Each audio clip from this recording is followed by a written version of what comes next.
I struggled to find my voice, barely managing to speak, merely echoing the words of my mother-in-law, Aria. That's exactly what I mean. If it weren't for you, none of this would have happened. I do not acknowledge you as Noel's wife. You're not suitable. That's what I mean. Why?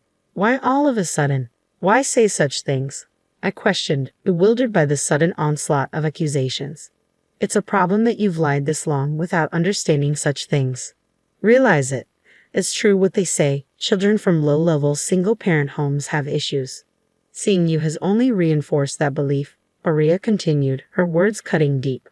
My name is Sierra, a 35-year-old office worker living with my husband and elementary school-aged child. A family of 3, since the beginning of my marriage, we've lived close to my husband Noel's family home. We maintained a good relationship while keeping a comfortable distance. The turning point in our relationship with father-in-law and Aria came a few years ago when father-in-law passed away after a long illness. Aria's grief at losing him was painfully evident. Considering Noel's commute, we planned to move, but seeing Aria's condition made leaving her alone worrisome. Noel and I discussed it many times. We decided to stay put until Aria's situation stabilized. That's when it started. Slowly but surely, Aria began to overstep our personal space. When father-in-law was alive, she never visited our home unnecessarily. She never came unannounced, not as far as I knew. But now, she suddenly started showing up without any notice. It began as a day or two, but recently she's at our house half the week. If only she gave prior notice, I could bear it. But entertaining Aria when she's so unpleasant is disheartening, especially since she only brings unpleasant conversations. Sierra, you're always home late, aren't you? Are you that busy with work? Are you taking proper care of Noel? Aria's words felt like barbs, each one piercing deeper. What exactly do you mean by proper care? I managed to interject. Just what I said. Are you serving nutritious meals and looking after his health? Aria's gaze pierced through me, demanding an answer.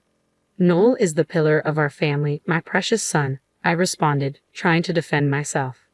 Sierra, you're not just serving him frozen meals and hot deli food because you're short on time, are you? Aria's accusatory tone filled the room. I glanced at the freezer, feeling the weight of her judgment.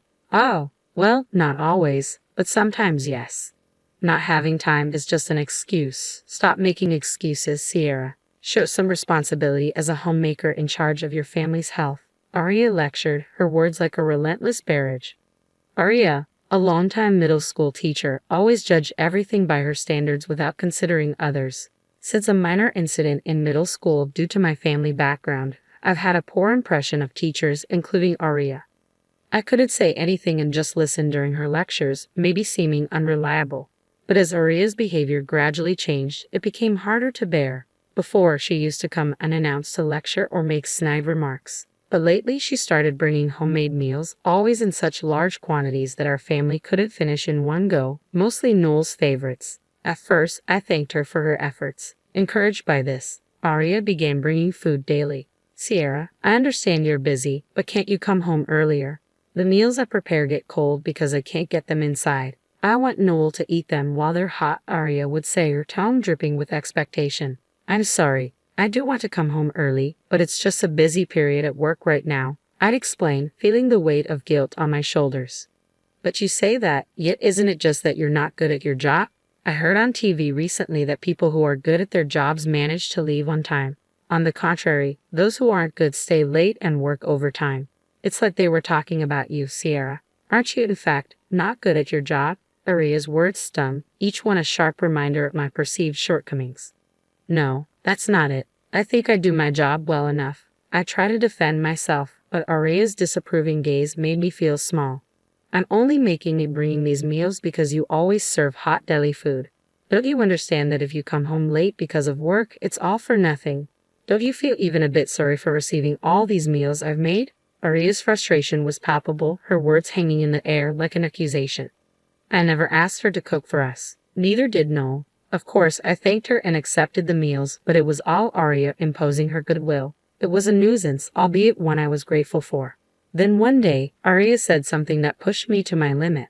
See, you're never home. When I visited, I suggested a solution to avoid wasting the meals Aria prepared.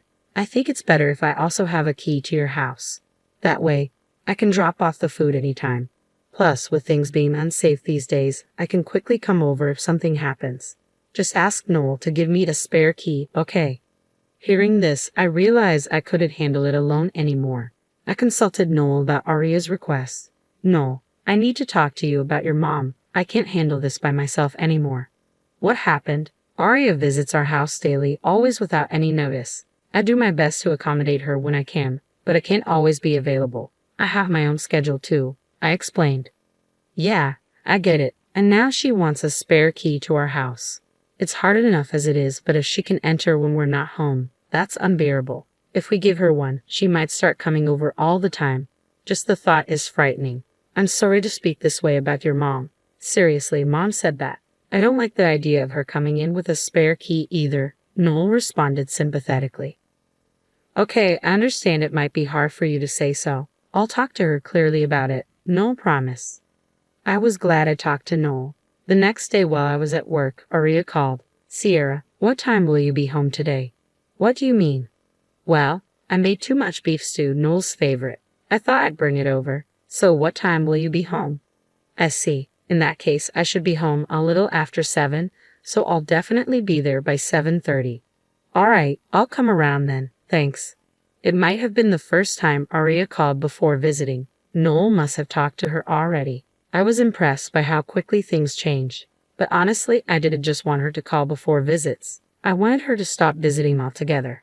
That was my true wish. But for now, I was genuinely happy she called in advance. Aria's visit frequency didn't change, but she started calling beforehand. That alone significantly reduced my stress. However, after a while, I noticed something odd. I started running into Aria more often when I was out. At first, it was just a coincidence. I initially brushed off the frequent encounters with Aria as mere coincidence. Whether it was during our family shopping trips on weekends, while buying toys with my child, or unexpectedly running into her at the station on weekday evenings, it all seemed too much to attribute to chance. Yet, oddly enough, these chance meetings never led to anything more than brief exchanges of greetings and explanations of what we were doing. Perhaps that's why, before I knew it, I had grown accustomed to this recurring situation. On one particular holiday, amidst these frequent encounters, we decided to tidy up the house in preparation for the delivery of the sofa set Noel had been eyeing for a while. Initially focused on cleaning the living room, where the new sofa would be placed, we found ourselves inadvertently getting carried away and tidying up the kitchen and bedroom as well. In a corner of the bedroom, we stumbled upon an inconspicuous outlet that seemed unlikely to ever be used. There we discovered a double outlet adapter plugged in, which neither Noel nor I remembered buying or placing there. Sensing something amiss, we silently checked all the outlets in the house. We uncovered mysterious outlet adapters in the kitchen and living room as well, making 3 in total. Though we had an inkling of what it might signify, we were too afraid to voice our suspicions. Isn't this like those things you see on TV sometimes? Noel finally broke the uneasy silence, voicing the question that lingered between us. Who would do this, and why? Mid-conversation, Noel abruptly asked about the whereabouts of our banking card, leaving me bewildered. Not understanding his concern at first, Noel clarified, "Is our banking card here?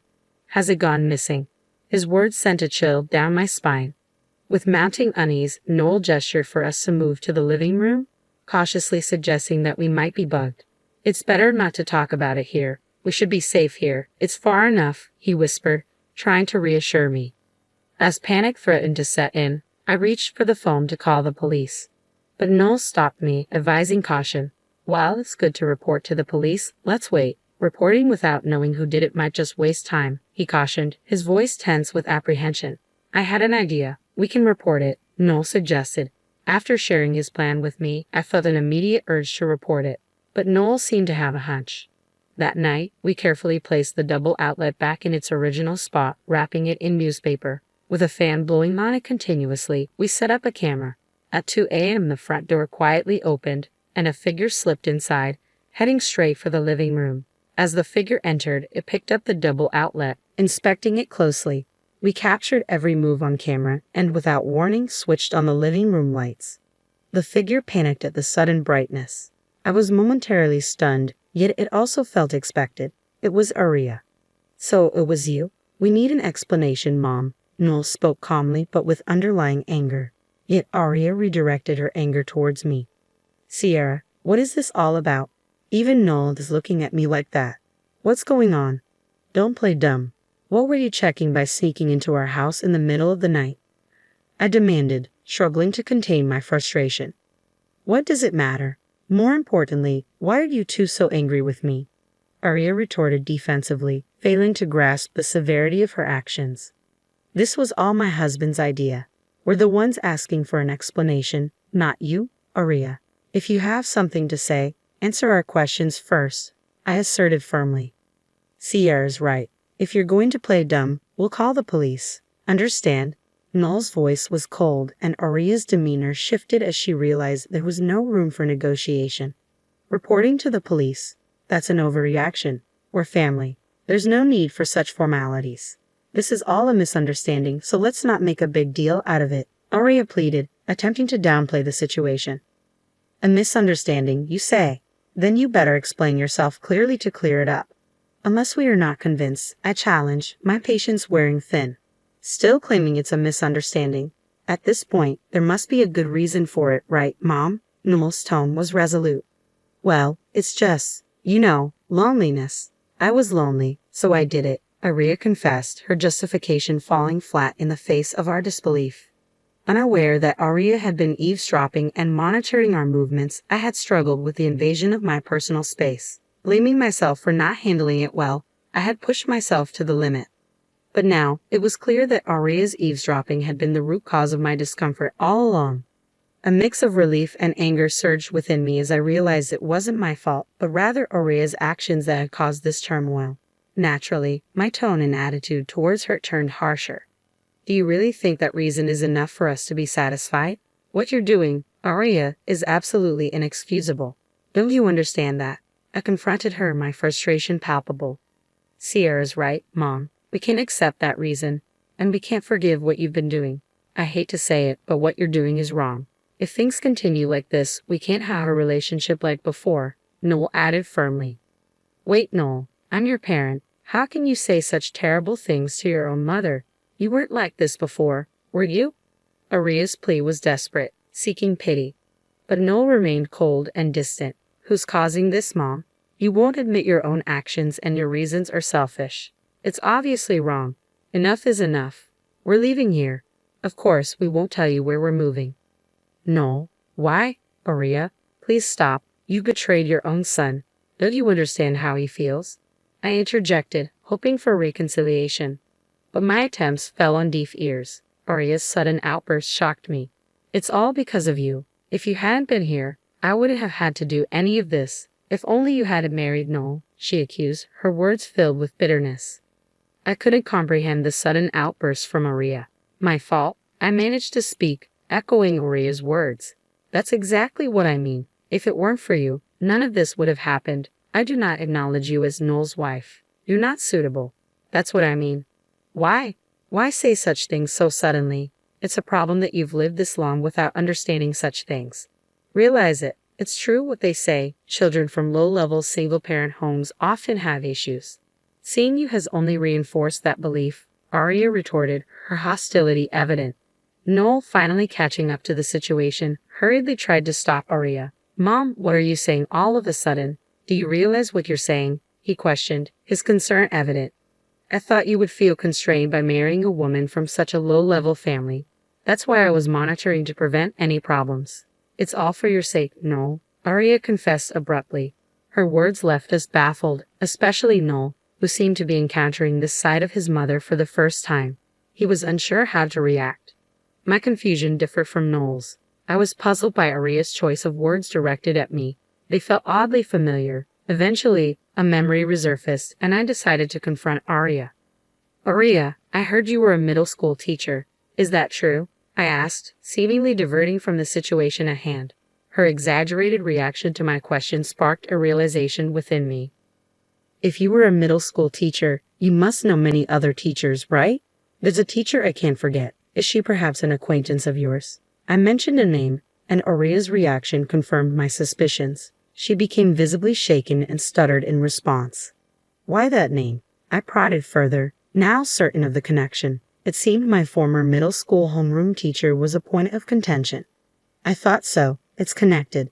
Seeing Arya's reaction, I was certain my suspicions were correct. The name I had mentioned was that of my middle school homeroom teacher. I explained. From your reaction, Arya, it seems you know her. Actually, I was treated terribly by that teacher and got into some trouble. It seems like you've heard about it, haven't you? I continued, unraveling the connection between Arya's actions and my past. The trouble with my former teacher was related to my family background. My parents divorced when I was in elementary school. I was taken in by my mom. I was told by my mom that the divorce was due to a personality clash, not because they hated each other. In fact, even after the divorce, my father and I kept in touch regularly. We even had family dinners together several times. Both my parents worked, but they had different life rhythms. There were many mismatches, so they decided it was better to live separately for both of their sakes, even though they were divorced. I didn't really feel constrained by my upbringing. However, my former homeroom teacher saw it differently. She labeled me as a problem child simply because I came from a single-parent family. Children from low-level single-parent homes are often problematic, she told me directly. No matter how much I tried to explain, she wouldn't listen. To make matters worse, she had a troublesome way of managing the class. She believed in uniting the class by targeting one student as the scapegoat. Unfortunately, I became that target because of my family background. I couldn't accept such reasoning and resisted desperately. However, as a middle schooler, resisting wasn't easy. When I was cornered beyond my capacity, I finally opened up to my parents. They acted quickly upon hearing my story, and there was an immediate discussion with the teacher. The issue was resolved swiftly. The teacher resigned as the class homeroom teacher and left the school unexpectedly the middle of the year. After confiding in my parents, I still vividly remembered the incident. It was a significant event in my life. So when Arya mentioned a former teacher, I reacted strongly. If she was acquainted with such a teacher, I could easily imagine what she had been told about me. But that didn't evoke any sympathy for Arya. I understood too well what she thought of me. Now, it seems, Arya, you didn't hear the whole story from your acquaintance. If you had, you wouldn't have done such a thing. I confronted her. Arya's attitude changed completely, realizing the gravity of the situation. No one could imagine being bugged by someone whose relative is a lawyer. It's obvious how dangerous that would be. I warned her sternly. Arya, overwhelmed by Noel's declaration, could barely respond. His decision to cut ties with her was final. The next day, at Noel's insistence, we reported the eavesdropping to my father and the police. Surprisingly, the former teacher had no knowledge of Arya's actions. However, given that the teacher's remarks had led to the situation, we demanded she never speak of it again. After ensuring all matters were resolved, our family moved, without informing Arya. As a precaution, we blocked Arya's contact information. Despite hearing about Arya's situation, I had no intention of forgiving her. I resolved to act as if Arya never existed, cherishing my family even more without her presence.